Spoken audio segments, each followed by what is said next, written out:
¿Qué onda acá? Gerardo Herrera de Zoom F7. No se les olvide ver este maravilloso podcast. Sale una charla bien chingona sobre la crítica de cine y la creación de contenidos en YouTube aquí en Eminente TV.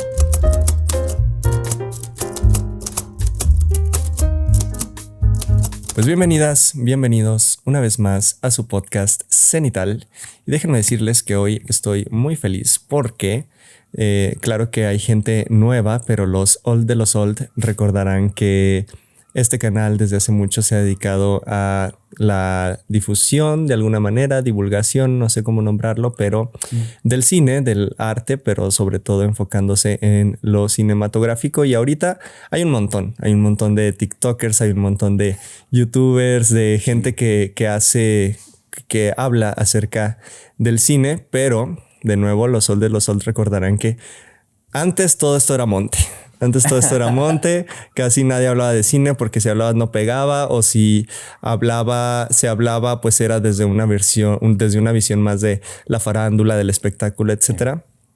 Y sigue habiendo pues, pero hablo en pasado por hablar de este antes de las redes y la masividad que tiene ahora con TikTok y etcétera. Pues antes había un canal que yo admiraba y sigo admirando mucho, que es Zoom F7, porque, bueno, además de hablar de cine, lo hacían desde una responsabilidad muy chida. Siguen haciendo de nuevo, pero era muy pionero, por decirlo de alguna manera, el hablar de esta manera con videoensayos o por lo menos en español. Y se ganaron un montón el respeto y la admiración de todos los creadores de contenido. Y bueno, hoy le abrimos las puertas en esta cama a el gran Gerardo Herrera. No sé si se diga director o fundador o algo así de Zoom F7. Yo diría que cofundador. Porque en realidad quien funda es Leti. Ajá. Leticia Arredondo. Como página, ¿no? Sí, como página. Y sí me acuerdo que de hecho por ahí comentaste, ¿no? Hiciste un video de los críticos contra YouTubers.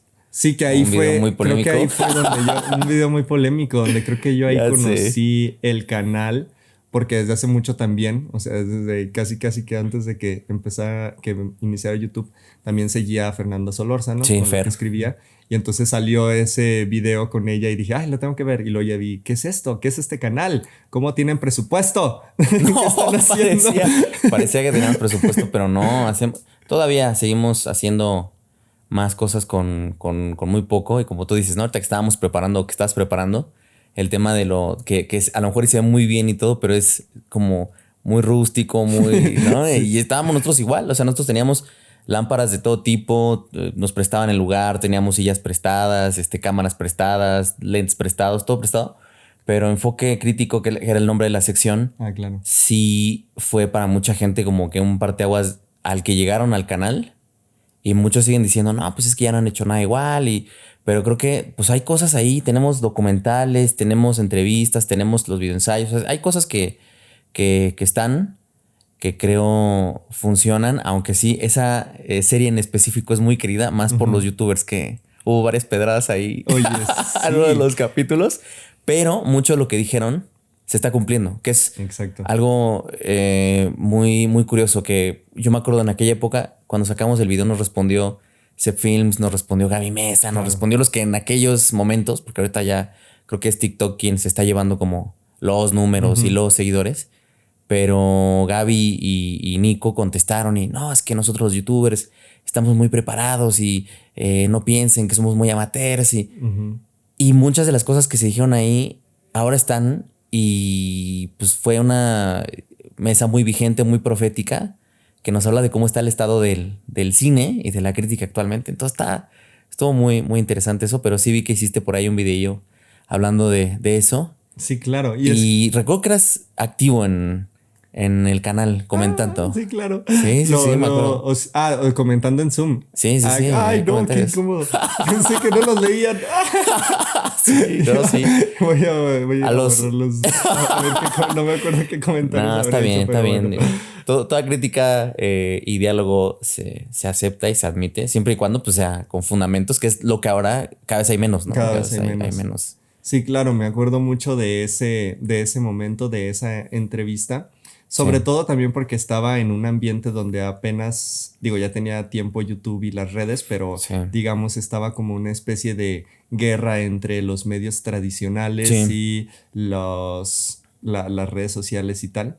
Y entonces, pues sí había como una especie de peluceo, como una mirar hacia abajo de los críticos y periodistas de cine que escribían en revistas o que estaban en la televisión y que miraban hacia las redes pues como con una banalidad, ¿no? Y desde ahí lastimó muchos egos, pero también hubo cosas, y que también hubo cosas que yo no estuve de acuerdo con opiniones que dijeron algunos de los críticos invitados, pero también había otras que se interpretaban como eso, como una crítica envidiosa, cuando en realidad muchas eran proféticas de lo que tal vez no estaba pasando en ese momento, pero sí iba a pasar y sí iba a verse más enfatizado en el futuro. Sí, completamente. Ahora lo que esto que dices está bien raro, porque ahora quienes pelucean a la crítica y a la prensa son los influencers. O sea, es una cosa que ahora ya nunca nos invitaban, jamás nos invitaban a funciones y demás.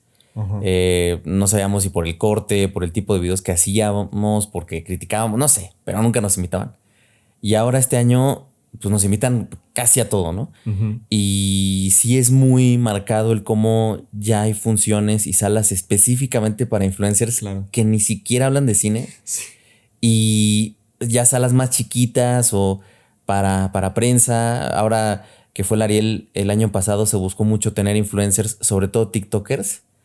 Y la prensa estaba mucho de, no, pero es que pues ya nos mandan hasta allá y ya no nos dan entrevistas, ya no nos dejan acceder a ciertas cosas. Entonces, también incluso en ese sentido, pues ha cambiado lo que buscan las distribuidoras, lo que buscan las exhibidoras, que ya no están buscando periodistas. Por ejemplo, pues justo la cara de Cinépolis no es una persona que escriba en el Universal o que escriba en La Jornada, es Gaby Mesa. En Cinemex está Ibarreche, podcast que casi todo lo que se escucha son influencers. Entonces, eso sí, incluso ese peluceo, pues ahora ya es al revés. Y ya son los influencers los que están en primera línea cuando se está buscando que se cubra algo, que se hable de algo. Pero una de las cosas que se mencionaba ahí era cómo solía ser muy vacío o muy limitado lo que decían los influencers. Y de hecho, eso se agudizó con TikTok, ¿no? TikTok llegó a condensar todavía más las opiniones, llegó a ser todo mucho más breve y muchas veces, la neta, sin fundamentos. Yo, de pronto me dice un amigo que es TikToker, justamente, que es Juan Pabrenis, de Veracruz, me decía, güey, Jerry, es que ¿por qué no le entras? Y ¿por qué TikTok es no? como JP? Sí, JP Brenis, güey, ya va a llegar al millón, o creo que ya llegó al millón de seguidores.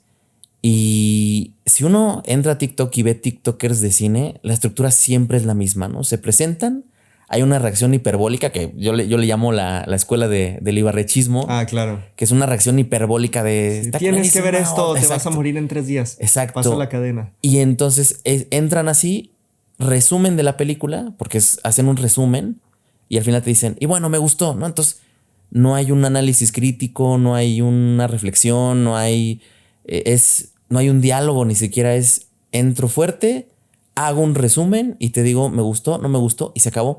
Claro. Y el 90% de los colegas que yo conozco que hacen TikTok hablan igual, hacen lo mismo, es la misma estructura. Entonces, sí siento que se ha devaluado el ejercicio crítico. Muchos críticos de cine en Estados Unidos ya dejaron la fuente, ya no se dedican a ello.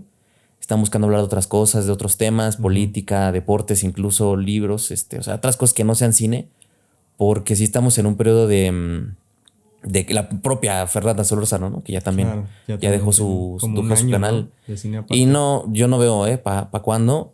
No creo que regrese pronto, pero pues es parte de todo el entorno en donde incluso la gente, pues ya cada vez menos le interesa leer a los críticos y escuchar a los críticos. ¿No? Quieren escuchar a alguien que puede ser como ellos, pues, ¿no? Exacto.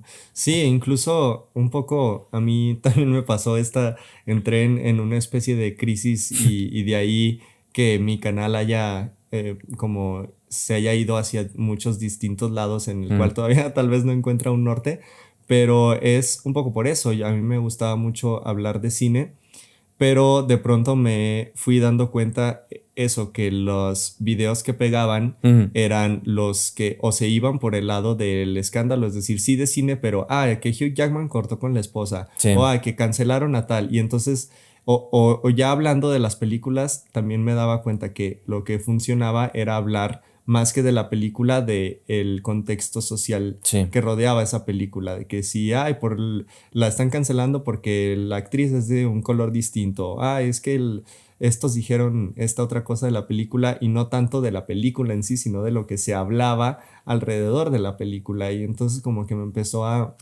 un poco a nefastear eso. Y tal vez quien nos está viendo diga, bueno, pues, pero ¿por qué te ibas por lo que pegaba? Pues porque es un trabajo al final de cuentas, y o sea, lo puedes hacer de otras maneras, y un poco también luego te quiero preguntar cómo lo han sorteado ustedes, pero si te vas al mero hecho de la monetización y de la viralización de las cosas, está difícil, porque incluso pensando en esto ¿no? de Ibarreche, que sí habla de la película, pero de algún modo lo tiene que empaquetar para que funcione, y eso está bien, pero hasta qué punto ese paquete se termina comiendo al contenido también. Sí, nosotros hablábamos, por ahí está el video en Zoom, que le pusimos el post cine por una expresión que tiene un periodista que se llama Pablo Meneses, de que él se dedicaba, o se dedica más bien, a cubrir deporte, y él decía que ya no vivíamos en la era del fútbol, sino del post-fútbol, porque lo que menos importaba pues ya era el partido, sino que se habla de todo, de que si el entrenador hizo no sé qué, que si el jugador, menos del juego. Y retomamos de ahí, complementamos con Chulhan, y pues salió el video. Y la verdad es que no tiene tanto tiempo, o sea, es 2021 y hay cosas que están pasando que confirman que estamos en esa época, tanto en el cine como en el fútbol. Por ejemplo, ahora está la Kings League, que para los que sigan Twitch y a los streamers y YouTube, pues es un juego en el que lo que menos importa es el fútbol, y lo que verdaderamente importa ahí es lo que platican estos güeyes, y si se pelean, y si el beef. Y en el cine está pasando lo mismo. Hace poquito YouTube sacó un reporte, ahorita que hablábamos ya como del entorno de creación de contenido y demás, sacaron un reporte de las dinámicas de consumo de la generación Z. Y decían que era muy curioso que el 94%, que es un número altísimo, de consumidores de YouTube de esa generación, veían todo lo que hay alrededor de un producto menos el producto. Claro. Y ellos ponían como ejemplo los podcasts. Entonces decían, bueno, pues tú tienes tu podcast y decían, saca clips, ¿no? ¿Por qué la importancia de sacar clips? Bueno, porque la gente consume el podcast a través de los clips y no el podcast. Y era muy curioso porque es esto, ¿no? Dicen, güey, sale no sé, alguien dice algo, y entonces retomas el clip de 60 segundos y de pronto sale el clip y lo ve alguien, y alguien responde a ese clip. Y entonces la gente empieza a ver la respuesta a ese clip, y después alguien le responde al que respondió al clip, y se genera una red muy extensa, pero nadie va a ver el origen, o muy pocos ven el origen del producto original, o de donde vino la declaración, o por qué está la declaración, si está contextualizada o no. Y con el cine pasa lo mismo. O sea, decían en este mismo reporte de YouTube, en el caso muy concreto del cine, los espectadores o el público ve resúmenes, ve clips de podcast hablando de la película, ve análisis, ve parodias, ve TikToks de la gente bailando como Deadpool, pero no ven la película. Exacto. Y se comenta todo menos la película. Y justo lo que hablábamos nosotros en ese video del Postcine es que estamos en una época en la que digamos, ¿no? En términos técnicos o teóricos, se significa todo alrededor de la película sin ver la película, no la película en sí.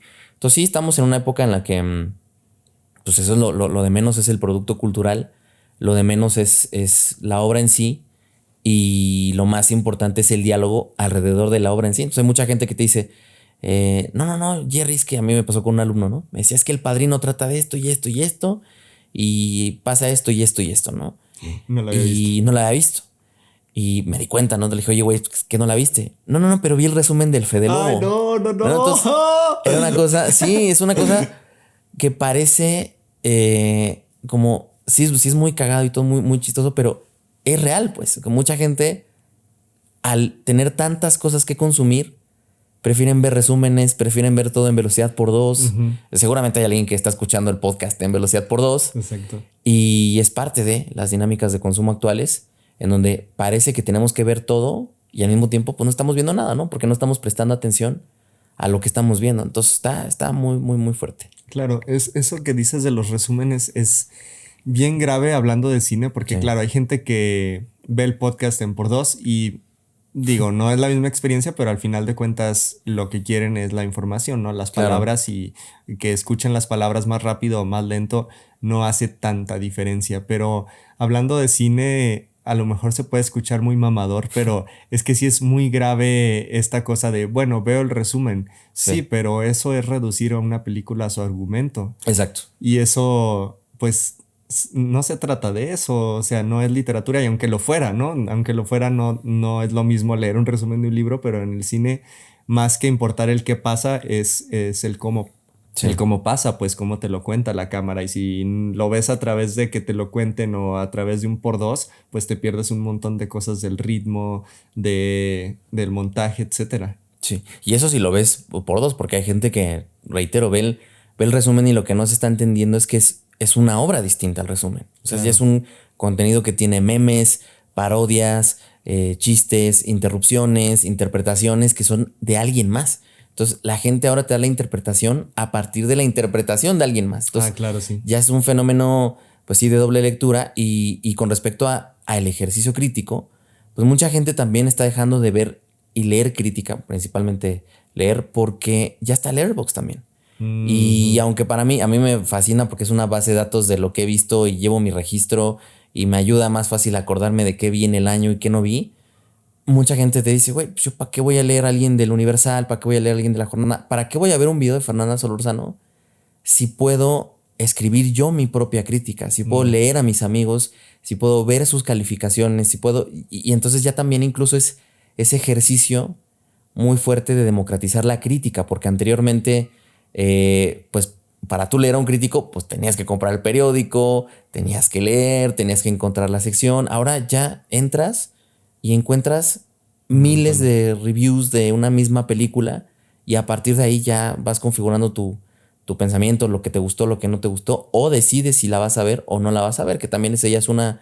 De pronto se nos olvida que ya el cine también se está volviendo una experiencia que, a diferencia de lo que eran los 80 en México, aquí ya es, pues ya es para unos pocos, ¿no? Ya no todos se pueden dar el lujo de ir al cine pues cada fin de semana, ¿no? Entonces se ha vuelto un entretenimiento caro y entonces es más importante el tener la decisión de si voy o no voy a ver una película, y para ello está ya Letterboxd, YouTube, TikTok, Instagram, todas las redes, ¿no? Claro, es paradójico, pienso ahorita que dices en esto, que también recuerdo lo que decían mucho en ese mítico programa de enfoque crítico, pues sí, de que cada vez se iba deslavando o perdiendo un poco la percepción de la importancia del crítico, y creo que ahora, por esto que mencionas y además por el cómo funcionan los algoritmos, es fundamental tener una crítica, porque los algoritmos no... Tenemos la percepción de que están hechos para que te recomienden lo que a ti te gusta y lo que tú quieres ver, pero muchas veces ahora ya más bien las películas se están adaptando a cómo se presentan para que te llame la atención. Entonces es un bombardeo algorítmico del cual, como dices, a veces hasta te incapacita de que dices, ya no veo nada de tantas opciones que tengo. Sí, apenas ahorita que mencionas me da mucha risa porque nosotros desde que empezamos, que llevamos ya 9 años en Zoom, decíamos, no, es que hay que ver qué le funciona al algoritmo, qué quiere el algoritmo, qué es lo que está buscando, qué es lo mejor para hacer, no hacer. Y apenas tuvimos un par de webinars que nos invitaron tanto de TikTok como de Spotify. Y en ambos nos decían algo. Decían, bueno, es que no hay algoritmos. Y nosotros decíamos, ¿cómo que no hay algoritmos?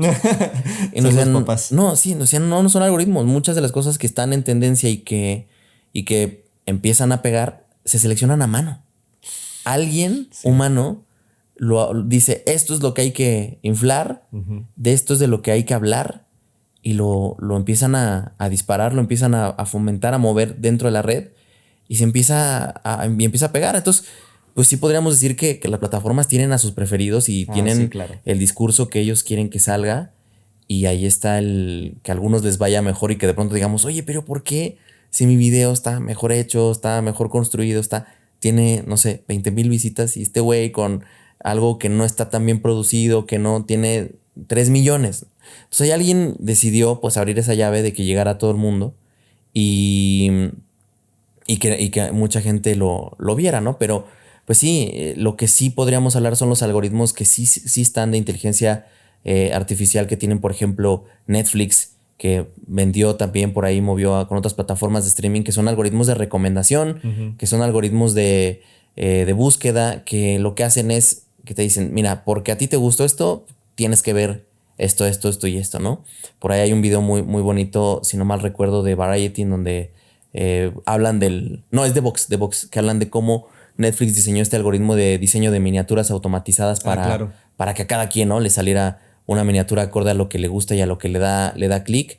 Y el peligro de los algoritmos es que se vuelve monotemático todo, ¿no? O sea, hablamos de las mismas películas todo el tiempo, vemos el mismo tipo de cine y no nos aventamos a ver otras cinematografías que a lo mejor no son de Hollywood, latinoamericanas, asiáticas, incluso africanas, europeas. No nos atrevemos a ver otro tipo de cine que no es el que nos recomiendan algorítmicamente. Y lo mismo un poco sucede también con el consumo de algunos creadores de contenido, ¿no? Que no vemos a otra gente que no sean los mismos 3 o 4 que vemos constantemente, aunque hay, ahora como bien lo dijiste, ¿no? Cuando empezamos, pues era monte, no había tanta gente, y ahora tú pones el nombre de una película en YouTube y te salen, solo en YouTube, miles de opciones para ver reseñas, análisis, comentarios, podcast de esa película, ¿no? Y hay que sumarle TikTok, Instagram, Spotify, Facebook, Twitter, y en todos lados se está hablando.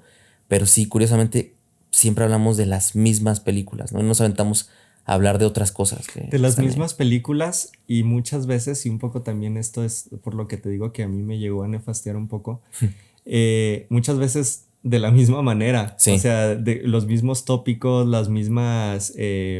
digamos, desde el mismo lugar del que vio otro creador la película, otro lo replica y lo replica y lo replica, y uno pensaría, bueno, es que entonces haz algo diferente para que resaltes. Pero no, te das cuenta de que lo que funciona es eso, es decir lo mismo, aunque ya lo hayan dicho otros 100. A la gente le gusta que lo vuelvas a decir. Sí, de formas diferentes, pero es exactamente, reitero, misma estructura, como dices, mismos temas, y un poco lo que tratamos de hacer nosotros todo el tiempo es no necesariamente decir, vamos a diferenciarnos, güey, y hablar desde otra perspectiva, sino simple y sencillamente, a veces, y eso pasa mucho en Zoom, pues no hablamos ni siquiera de lo que se está hablando ese fin de semana, ¿no? O sea, se está hablando de Wolverine y Deadpool y sacamos un video de la cinematografía surcoreana, exacto, ¿no? Y es como, puta, güey, pues 20,000 visitas. Bueno, no importa, porque son lo que le llaman en Estados Unidos el contenido evergreen. Ah, claro. Y son videos que a la fecha yo te puedo decir que todavía llegan comentarios a ese video de Enfoque Crítico, ¿no? De, oigan, es que apenas llegué y vi esto y no me gustó tal, y sí me gustó porque esto y esto, ¿no? Entonces hay videos, me sorprende, que hicimos hace 7 años, 6 años, que se siguen viendo, que se siguen comentando, que se siguen compartiendo, y es parte del hacer o buscar hablar de cine desde otra perspectiva un poquito más, como dices, no más formada, con la información más completa que el estreno de cada fin de semana, que ese contenido o esos videos se mueven muy rápido, pues. Se mueven rápido y se mueren rápido. Entonces, sí tratamos de hacer otro tipo de aproximación al cine, ¿no? Que no todo es Hollywood. Justamente iba a preguntarte eso, ¿cómo es que ustedes han sorteado estos cambios? Me comentas ese como ejemplo, pero ¿qué otras cosas, además del no depender de la tendencia, son las que han hecho para que Zoom siga vivo y, bueno, siga, no sé si sea como su fuente principal de ingresos o si más bien ustedes son como los que están empujando para que eso sobreviva, o cuál es la estrategia que han seguido para seguir vigentes tanto tiempo? Pues es que si nos hubiéramos quedado con la monetización, o sea, Zoom se hubiera acabado el primer año, ¿no? De entrada, porque pues, primer año no monetizas y segundo tampoco, y me he dado cuenta mucho que en varios ciclos de existencia sin TikTok son 3 años, ¿no? Porque ahora con TikTok pegas el pelotazo y de pronto ya tienes 80,000 seguidores y claro, te invitan a todos lados, pero igual TikTok te paga. Tengo un amigo que tiene 1 millón, ¿no? Bueno, platicamos de JP, pero me dijo, güey, pues tú un TikTok de 800,000 views y cobré 8 pesos, ¿no? Entonces, pues son monetización, TikTok paga nada, y YouTube también paga hace mucho dejó de pagar como solía pagar antes, por muchos temas que hay de creación de contenido, que ya somos más, que son menos ads, que se están moviendo a otras plataformas, etcétera, etcétera, etcétera. Y lo que nosotros hicimos fue algo que en Estados Unidos entendieron muy rápido, que es que no puedes vivir de tu AdSense, que es la monetización, porque como parte de tu ingreso es muy bajo. Entonces lo que tienes que hacer es lo que llaman ellos pues explotar a tus nichos de público, ¿no? Cada vez está más anichado. Ahora estamos entrando a la época de los micronichos y lo que tienes que hacer es capitalizar a esos nichos. Entonces yo soy profesor de guión desde hace 12 años, empecé muy chico, dando clases ahí en la UNAM. Desde antes de Zoom. Sí, desde antes de 2 años antes de Zoom. Sí, 2 años antes de Zoom.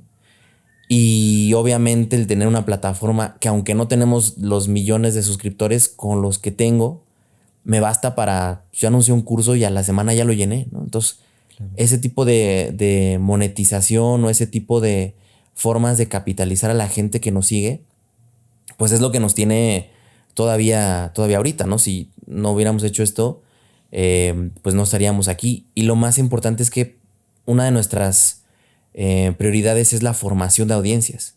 Entonces va muy de la mano lo de los cursos con lo del canal. Entonces ahorita tenemos alumnos que, por ejemplo, un guión que salió de uno de mis cursos ahorita está nominado al Ariel.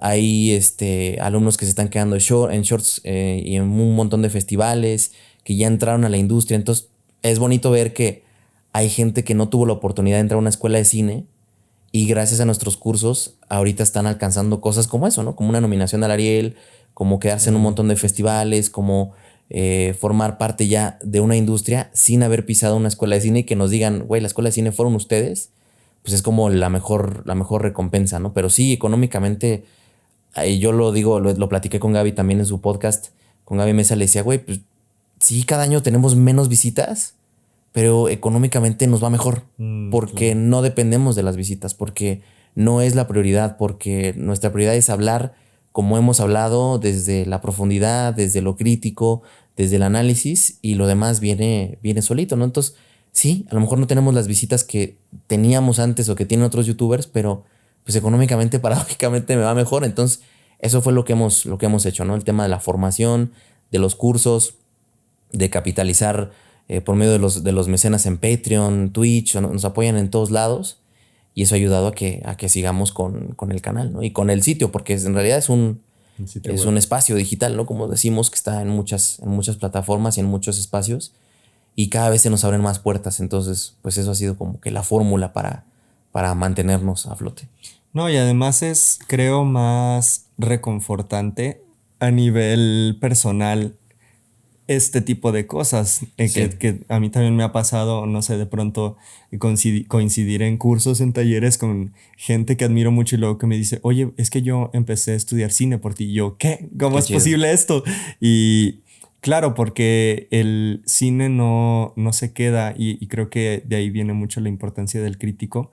El cine no se queda en eso, en la hechura de la película, sino que se transforma con la visualización del espectador y con la guía de la crítica también, y eso va transformando las películas y la industria en el cine en general, y pienso que es una labor noble precisamente no dejar que este otro tipo de cine se pierda, porque claro, puedes recomendar plataformas incluso a decir, vean Movie, no vean Netflix, pero luego también en Movie hay un algoritmo en el que favorece a ciertas películas y entonces ya solo ciertas películas de Movie son las que funcionan, y dejar que ese camino se vaya así sin resistencia pues es dejarnos llevar por eso, por un robot o incluso no robots, gente como lo dices, pero sin que haya un espacio de resistencia para defender ese otro tipo de cine también. Sí, y apenas salió la revista esta de Sight and Sound que sacó las 100 mejores películas de la historia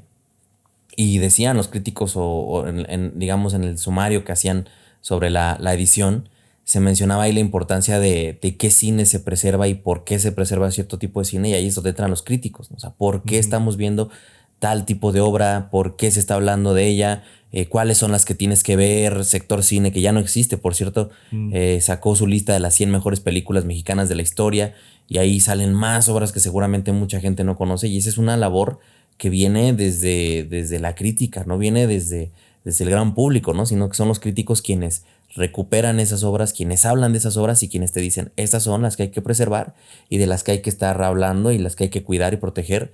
Y viene desde ahí. Entonces sí, es la labor del crítico, aunque desdibujada, y creo yo que en su peor época de la historia, y sí creo que está en peligro de extinción, es fundamental para salvar este tipo de obras. A mí me sorprende mucho que hicimos un video a propósito de la edición de Napoleón de 8 horas y media, porque salió una edición de la Napoleón de Abel Gance de 8 horas apenas. Órale. Y hicimos un video de la restauración y del proceso de la versión de 5 horas y media.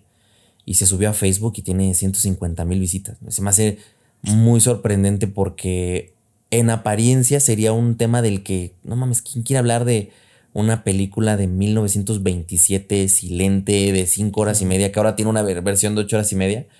Y hay mucha gente interesada. Entonces, yo no sé cuánta gente la habrá visto, cuánta gente la quiera ver, pero me queda claro que son temas que sí le importan a la gente, que sí le interesan. Y a veces de pronto creemos que todo el mundo quiere hablar de Deadpool y Wolverine, pero no, hay gente que quiere hablar de otras cosas, claro, y que le interesan otro tipo de películas que no son las mismas que llevamos viendo los últimos 20 años, ¿no? Entonces, sí es muy importante la labor de los críticos, de la crítica y el análisis cinematográfico, porque nos ayuda a encontrarnos con otras cinematografías.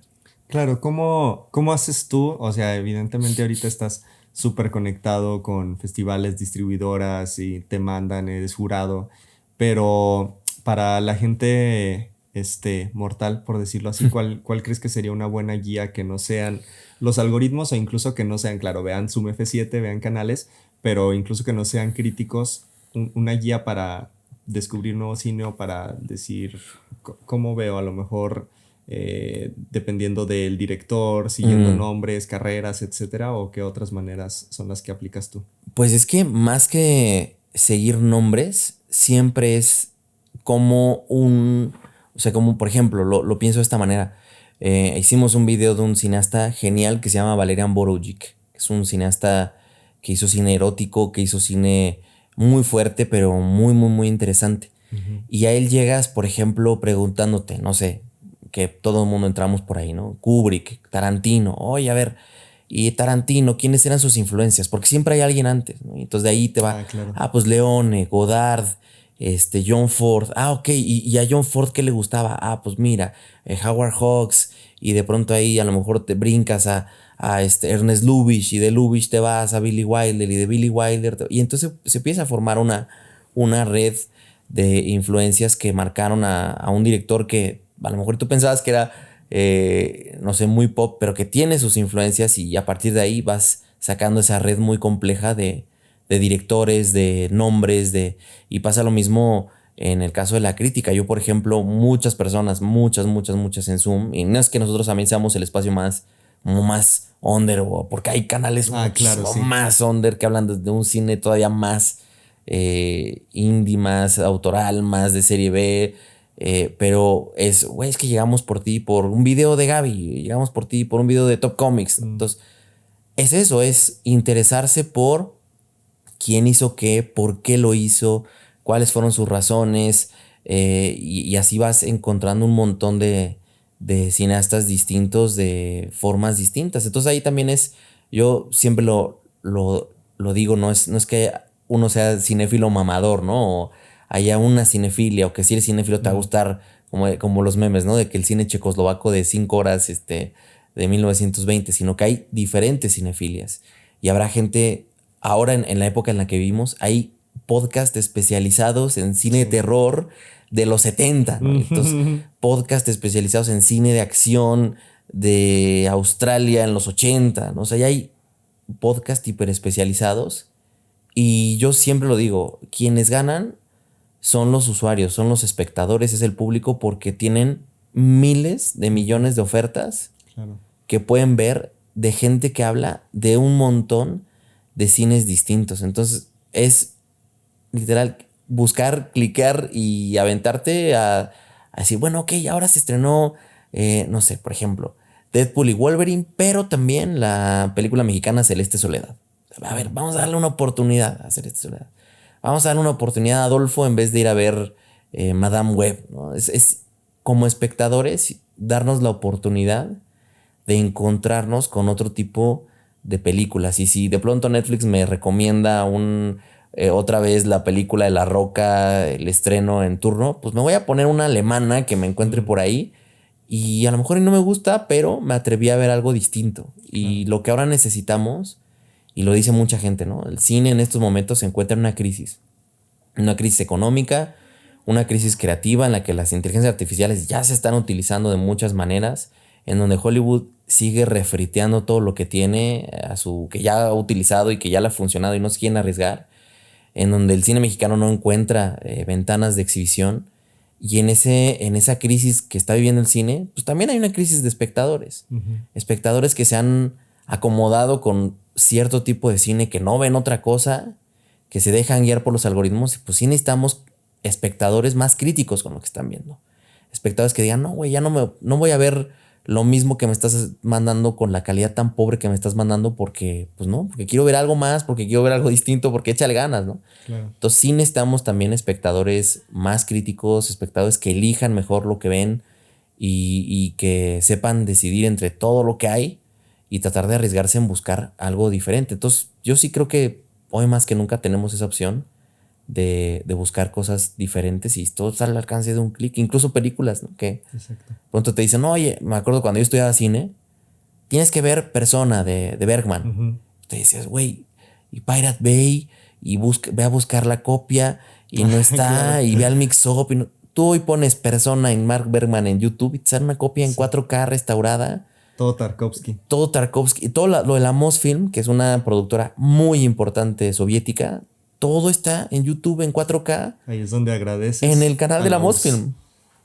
¿No? O sea, es impresionante. Entonces, ya ni siquiera tienes que entrar a la Deep Web a buscar una copia. Ya es poner el nombre en el buscador y te van a salir miles de opciones para verla, ¿no? Entonces, creo que hoy más que nunca podemos acercarnos a otras obras que antes no podíamos y que ahora están al alcance de un clic. Claro. No, y al final de cuentas, entenderlo también como un proceso. Ahora que decías esto de que te escribían, ay, vengo de Gaby Mesa o vengo de Top Comics. Claro, porque a veces desde un lugar donde a lo mejor ya vas a festivales, a cineclubs y todo, y piensas que, no sé, Scorsese es algo súper mainstream y conocido, y luego te das cuenta que hay gente que no ha visto Scorsese, y es un paso también decir, están en Tarantino, sí, y a lo mejor de Tarantino van a descubrir a Scorsese y van a bla, bla, bla, y se van a empezar a ir yendo, pero tampoco no juzgar esos procesos de gente que está entrando al cine. Sí, no, nunca, o sea, juzgar el cómo entras y por quién entras y qué te gusta y qué no te gusta, porque al final lo que, y era lo decía justo un crítico del New York Times que se llama Anthony Oliver Scott, que se retiró. Ya le dijo, ya no puedo hacer crítica porque los fans ya no dejan que critique cierto tipo de obras, etcétera, etcétera, etcétera. Y él decía que el crítico tiene que ser una especie de antídoto antipop, ¿no? Una vacuna antipop. Claro. Y él decía, nosotros cuando hay algo muy pop que está mal, tenemos que decir que está mal. Y tenemos que decir por qué razones están mal e invitar a la audiencia a ver lo que está bien, lo que sí fue arriesgado, lo que desafió, y justo decía esta persona que el crítico tiene que invitar a las personas a ver otro tipo de cosas, no disuadir de verlas, sino hacer una invitación a acercarse a otros cines. Entonces, oye, mira, que sí, que Tarantino, Hateful Eight, sí, pero mira, antes hubo una persona que hizo tal y tal western, acércate a tal y tal obra. Así es lo que hacemos nosotros, ¿no? Tratar de, a lo mejor hicimos un video de La leyenda de Korra apenas y hablamos del cine alemán de los 40. Claro. Y recomendamos la obra de Leni Riefenstahl, que aunque sí era de la Alemania de los 40, pues son grandes películas.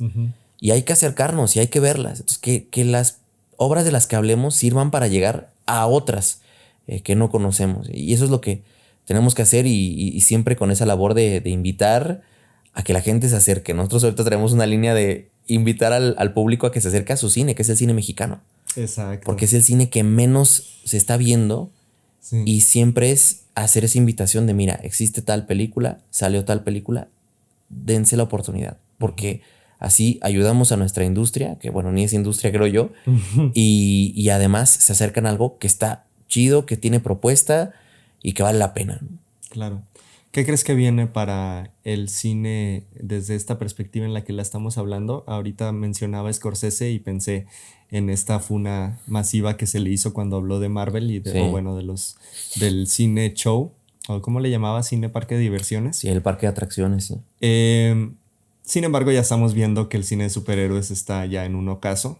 O ya más... Pareciera. O bueno, más bien eso es lo que te quiero preguntar. ¿Qué crees que viene para el cine comercial? ¿Cómo crees que se vaya transformando o no sé, o va para largo todavía como está?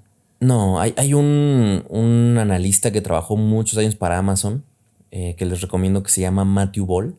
Escribió un libro sobre el metaverso y él mencionaba por ahí de 2017-18 que en cuanto los ejecutivos de Hollywood se dieran cuenta del potencial que tenían los videojuegos para regalar propiedad intelectual y explotarla, iban a ser una mina de oro. Bueno, ya vimos Mario, ya viene Minecraft, ya vienen muchas películas basadas en propiedades intelectuales de videojuegos. Entonces hay mucho ruido de que en cuanto al cine hollywoodense de blockbusters, lo que viene son adaptaciones de propiedades intelectuales de videojuegos.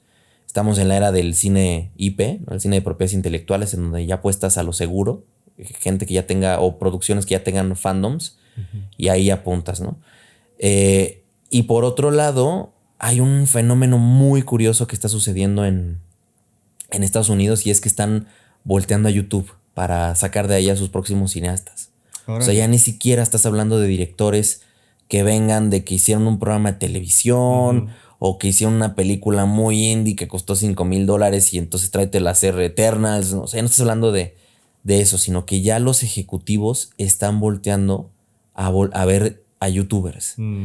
Estos güeyes entienden a la generación a la que le queremos hablar, tráetelos, dales, si con $10,000 hicieron lo que hicieron, dales 100,000 y que te hagan una película y a ver qué sucede. Entonces, dales 1,000,000 y vamos a ver. Entonces, parece que todo va hacia, digo, ya lo estamos viviendo, ya está. Hace 10 años que empezamos a tener todas estas luces para hacer un video, pues era algo improbable, impensable, que no iba a suceder jamás. Y ahora es lo más normal, lo más natural, el tener un nivel de producción pues un poquito más elevado, ¿no? Que se escuche bien, que sea muy bien, que esté bien iluminado, que esté bien editado. Entonces, como que lo que se está hablando es que el cine como experiencia colectiva se va a hacer más caro y se va a volver para ciertas experiencias que son estas grandes experiencias de parque de atracciones. Y lo otro que viene es lo que dijo el mismo Scorsese, que seguramente lo dijo por su hija y porque ella lo está metiendo a TikTok, pero claro, ahora él dice que cine se puede hacer en cualquier plataforma. Cine se puede hacer en TikTok, se puede hacer en Instagram, se puede hacer en vertical, se puede hacer en horizontal, se puede hacer de 10 minutos, de 1 hora. Y yo creo, y creo que vamos para allá, que las grandes obras cinematográficas de los próximos 10 años se van a ver en YouTube, se van a ver en TikTok, se van a ver en Instagram, se van a ver no necesariamente, porque claro, va a haber muchas en la gran pantalla, pero no necesariamente en la gran pantalla. ¿Por qué? Porque de verdad el nivel de profesionalización para estas plataformas donde está saliendo este video que tienen en Estados Unidos, claro, es altísimo. O sea, he visto tipos que hacen TikToks con una cámara Alexa, con la que se hizo Roma de Cuarón, ¿no? Para hacer TikToks. Entonces, creo que ahí hay un nicho muy, muy interesante que se va a explotar, y creo que los grandes autores van a empezar a salir de estas plataformas. Pues es que al final de cuentas es donde está el dinero y es donde está la atención, y no es una cosa que tan premonitoria, porque al final de cuentas el cine se ha transformado de acuerdo a las herramientas tecnológicas del momento. El propio cine nace gracias a las herramientas tecnológicas que antes no existían.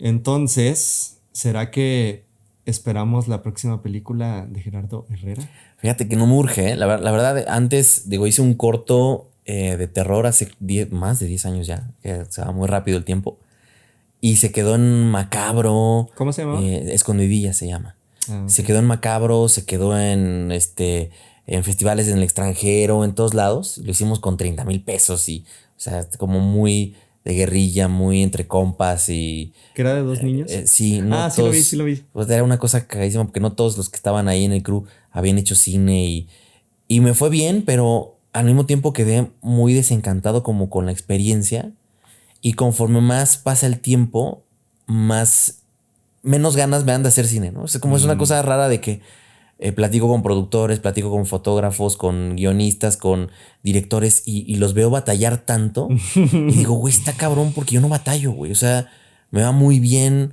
gano muy bien, vivo muy bien y sigo con mi canal de YouTube y sigo haciendo mis videos y subo cuando quiero y tengo mis horarios, me paro cuando quiero, mi oficina está, yo salgo de mi cámara, doy 2 pasos y ahí tengo mi estudio, o sea... Y yo veo de pronto, platico con guionistas y me dicen, no, Jerry, es que no, ahora no llego a la renta y me dieron un apoyo, pero no me alcanza, pero tengo que trabajar en esto, pero tengo que hacer aquello. Y digo, ay, cabrón, no sé si, porque aparte esa es otra, ¿no? Mucha gente no lo sabe. Por ejemplo, ahorita el corto que les platicaba se llama Camil, que lo hizo alguien que salió de Zoom F7, que el guión salió de mi curso de guión, que hicimos una campaña de crowdfunding desde Zoom F7 que recaudamos 200,000 pesos para que se completara su presupuesto porque se ganó un IMCINE, se metió carpeta y todo. El corto costó 800,000 pesos y es un corto de 10 minutos, que es todo ese dinero a fondo perdido, ¿no? O sea, es dinero que no se recupera. Claro. El 99.9% de los cortos que se hacen no recuperan dinero. Y yo digo, güey, yo no podría hacer eso. O sea, yo no podría, le ayudamos a juntar la lana, ¿no? Del crowdfunding. Y reitero, tiene el apoyo con IMCINE, pero yo decir 800,000 pesos en un corto que no va a recuperar y que no va a pasar, o sea, nada más allá de, es muy bonito que te digan, está nominado al Ariel, ¿no? Pero no pasa nada después. Sí, y es como, híjole, no sé si quisiera entrarle a esa dinámica, a esa carrera. Y cada vez mientras más escucho a los cineastas hablar, o sea, reitero, empezamos platicando, ¿no? Que entrevisté a Tatiana Hueso apenas y hasta ella batalla, ¿no? Y es como, claro que puta, o sea, si Tatiana Hueso, güey, que tiene uno de sus documentales, sí que no se espera a los mortales, sí se da bien, pero honestamente no me urge y estamos más enfocados en este aspecto de formación de audiencias, en este aspecto de formación de gente que tiene a lo mejor ahorita esa pasión más encendida de, no, si yo aunque me muera de hambre voy a hacer mi película, pues apoyar a esa gente y seguir compartiendo ese cine que no se ve y que no tiene esas puertas, ¿no? Entonces vamos más por ahí. Si se da bien, pero ya no me urge tanto como me urgía hace 10 años, ¿no? Que decía, no, sí, uno tras otro y ahora vamos, qué corto sigue y así. No, ya no. La verdad es que te mentiría si te digo que me urge hacer películas. No, y que al final de cuentas muchas veces viene más desde una cosa como de la expectativa y del ego y de decir yo quiero hacer, cuando luego eso, te volteas y te das cuenta y de la gente que inspiraste, de la gente que apasionaste o que despertaste ahí una llama de pasión hacia el cine y piensas es una acción muy, muy buena y muy admirable, y en ese sentido yo te agradezco mucho por este podcast porque sé que, bueno, a mí me sirvió un montón. Sé que a mucha gente también que nos está viendo le estás despertando también esa llama, ya sea de hablar de cine o de hacer cine, que son cosas que van de la mano, pero que son muy diferentes y ambas son necesarias en la industria o no que tenemos en México. Entonces, me gustaría seguir platicando un montón contigo porque sé que se pueden hablar de un montón de cosas de cine y pues sabes que una vez que yo regrese a estas tierras ajolotenses, a la bella Ciudad de México, serás invitado a este espacio, pero mientras tanto te agradezco muchísimo por haberme caído. Muchas gracias y pues espero, sí, que le funcione a alguien lo que platicamos y si van a hablar de cine, siempre hacerlo con responsabilidad, ¿no? Porque tenemos una responsabilidad. Exacto. Así le hablemos a 10 personas, a 100, a 1000, hay que ser responsables con lo que decimos y consecuentes y prepararnos lo más posible, porque sí conozco mucha gente, a muchos colegas que de pronto hablan de muchas cosas y digo, güey, el meme, ¿no? De que no tienes ni la más remota idea de lo que estás hablando, pero yo ya me doy por bien servido con que vean las películas. Exacto. Porque hay gente que habla de cine y que no ve las películas. Sí. Entonces, pues simplemente véanlas, no las vean en por dos, no vean el resumen. O vean el resumen, pero cuando ya vieron la película. Completamente. O vean el resumen y luego vean la película, pero no se queden sin la experiencia cinematográfica. Y ya pues nada, para despedirnos, ya lo mencionamos y mucha gente ya lo conoce, pero si quieres decirles de todos modos tus redes, las de Zoom, si tienes talleres ahorita, cosas que quieras anunciar. Sí, ahorita no sé cuándo vaya a salir el podcast, pero tengo abierto curso de guión cinematográfico presencial, es curso taller. Se cierran las inscripciones el 5 de octubre, entonces por eso digo que no sé cuándo va a salir esto. Entonces, por si alguien, y todavía hay lugares que manden un correo ahí con Zoom y redes sociales, Zoom F7 en todos lados, y a mí en Twitter me encuentran como el_Lindon, y también tengo mi canal. Por ahí hicimos un podcast que se llama Otro Cine y el canal es Lindon, como la Bar Lindon de Kubrick. Así me encuentran. Y reitero, muchas gracias, Tocayo, por la invitación. Qué chingón. Qué chingón ya finalmente conocerte después de verte interactuar tanto tiempo. Después de hacer un avatar ahí en los comentarios. Pues qué chido que se hizo y ojalá que se vuelva a hacer más adelante. Así. Y pues nada, nos despedimos. Chao.